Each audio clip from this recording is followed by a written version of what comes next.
Dapat hindi tayo magtitiwala na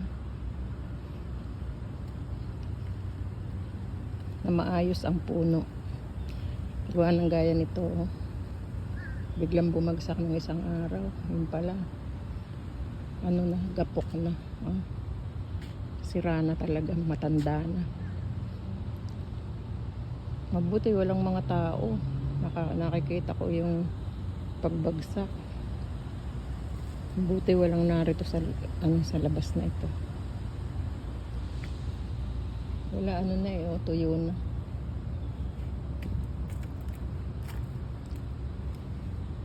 Panggatong na lang.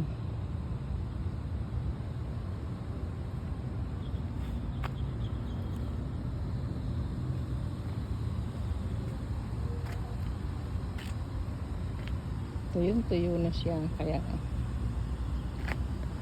buti walang nabagsakan. Kaya mag-iingat dapat sa mga malalaking puno. Hindi natin alam kung okay pa sila.